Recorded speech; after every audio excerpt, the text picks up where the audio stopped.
We left off last time with the gravity correction, where we went down here to gravity corrections and we did our gravity correction, where we had our output of obs grav right here, or our observed gravity, which we can see over here on the furthest channel. After we did that process, we repeated our, or we averaged our repeat stations, and now we have this output here after we deleted everything that didn't have a number populated in that column. So what we're going to do now is we're going to go back to our gravity menu. We're going to go back to gravity corrections, but this time we're going to do latitude correction. So we're going to click on that. Our input gravity channel now is going to be our observed gravity, or obs grav. So we're going to go down here and we're going to select obs grav. Our latitude channel is latitude. Our latitude corrected channel is going to be lat core, and our output is going to be grav core. It's important not to get this confused with core grav. That is, the core grav is something that the CG6 outputs, and it's an original data that you're getting when you import. So grav core is what we're getting from this latitude correction. So we're going to hit OK on that. And now we have these two lines here. We have our lat core and we have our grav core. These two black triangles in the corner, these indicate that these two columns or channels are protected. So I can't modify. I shouldn't be able to modify these. Yeah. So I'm hitting numbers, and nothing's coming up. Where on these you can copy and paste values into it. Now, what is this star from? It's always a good idea to go back and or constantly look over your data, because you want to see what are missing data pieces from. What do they indicate? And so I'm go over here, or sorry, and then I'm at 32 here. So 32, station 133, and 133. If I didn't know why I have missing data, I would go back and refer to my field notes from when this was collected. 133 would have been probably the second or third day of collection, and I can refer to why am I not having anything populated here. I just know offhand that this is a repeat station of another one that is in the data set, so I can go ahead and remove that. We want to minimize our gaps so when we plot this, it's smooth and we don't have any jumps in our data set. So now we have all the pieces and corrections for a simple bouquet. So we're not going to process the bouquet from this. What we're going to do is we're going to merge this with the master database. And this is because if we want to add data later that is either in an Excel format or more gravity data or something along those lines, we can modify the locations, we can modify the CG6 data, and then we can merge that all with the master database without messing with that data. So our gravity survey database, we're going to point to this one, the one that we have here, CG6 master. And our master grav, we're going to make a different one. And then this is where I'd usually make a folder of database to keep things separate and clean. And I'm just going to label this OM master tutorial grav. Okay. And we're going to create a new one. And then we're set to go. I mean, this is a good spot where you can probably make a simple bouquet and see how things look in the field. Because once you get this down, you can import and get this done in 10 or 15 minutes, maybe it'd be my guess, once you get the hang of it. And it's a good way to see if you're having if you have decent usable data. So this is our master set. We're going to save it. Yes. From here, this is when we're going to, right now, do our simple bouquet before I get into how to complete the complete bouquet. And I'm just going to double check that I have all of my values. I have X, I have Y, I have my Grav core, obs Grav, lat core, and I have my Z somewhere. Well, I should have elevation somewhere. There it is.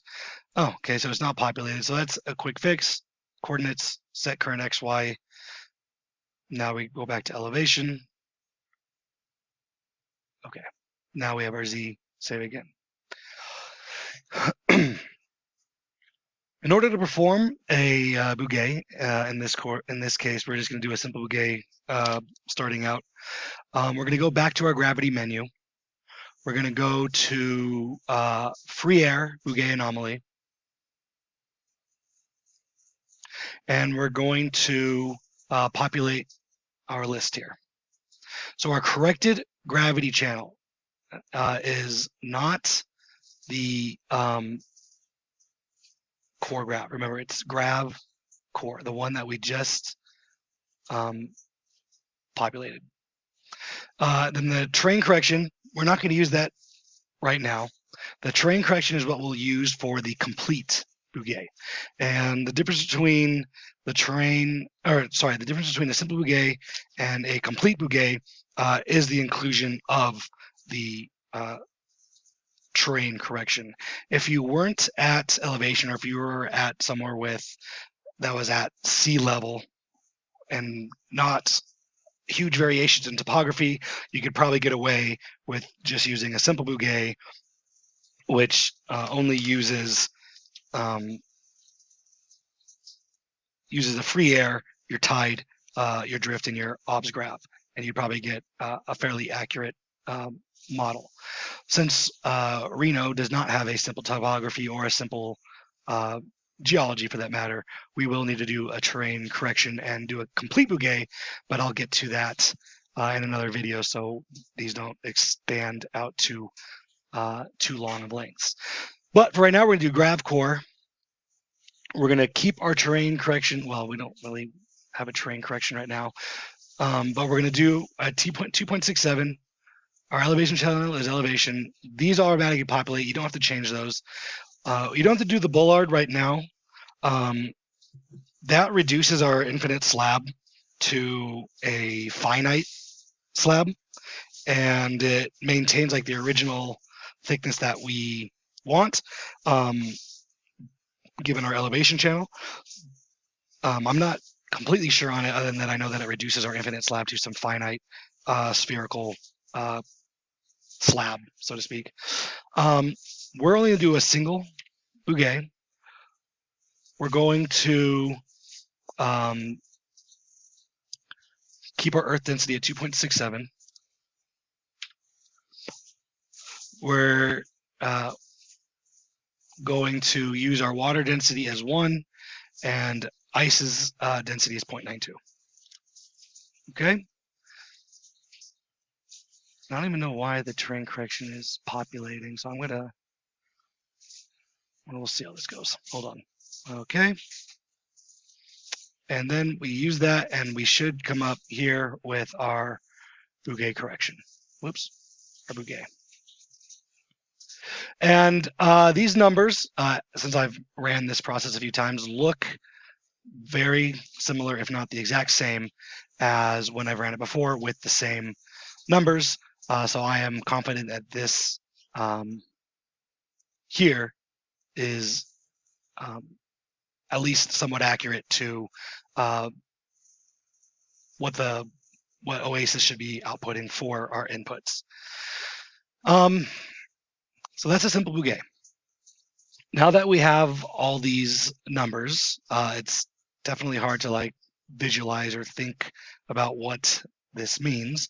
So the last step in the simple bouquet is we're going to grid it and see what it looks like and contour it. and hopefully it gives us something that makes sense. So we're going to go up here to grid and image. We're going to go to gridding, grid data, and the data to grid is going to be our bouquet. That's what we're interested in. And I know this thing says auto refresh, but it doesn't. So if you change anything here, because we don't want, well, I always put cell size to 50 for starting. And then you can auto refresh, and then it will change a little bit. So that's all that is.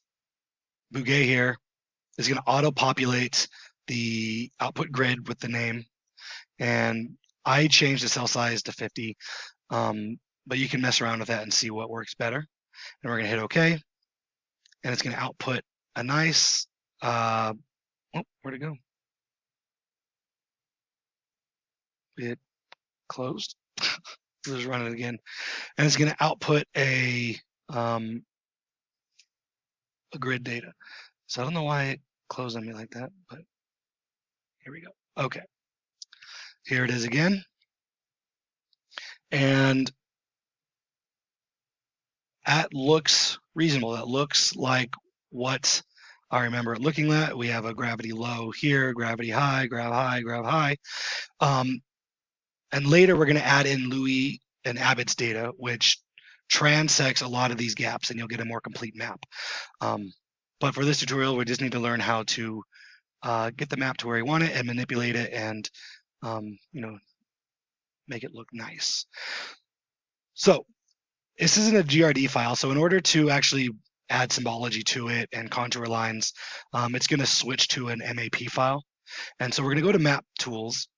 We're going to go to Contour. We're going to go to Quick Contour, and it's going to give this action is only allowed on maps, yada, yada, yada. And yes, we want to save it as a map. And OK. And the input grid is the one we just outputted. It's the bouquet grid.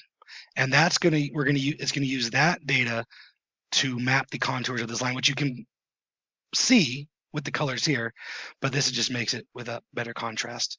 And there we go. So now it's contoured with values. And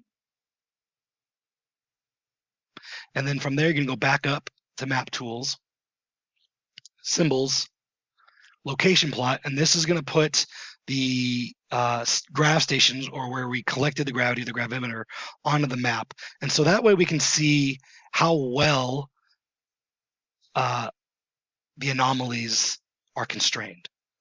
And I'll show you what I mean in that. In the mask channel here, we're going to use station, because that's what we want to plot on the map. I like to use a triangle, but you can use whatever thing you want. 3 is always good, and then I do a fill color, otherwise it's hard to see. Otherwise it's just an outline of a triangle on the bright colors on the grid.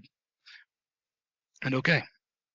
And now we have our stations on our map, and we can see, well, where do we need to potentially go out and collect more data to further constrain anomalies, or to see if that anomaly is actually there. That is pretty much, I think, a good spot before we dig into some of the weird stuff that was plaguing me the first time I went through this, and is still continuing to be a little bit of pain. But this is pretty much just the regular run through up to a simple bouquet. The next time I will run through a terrain correction, which will include getting DEM data and performing a terrain correction. Yeah.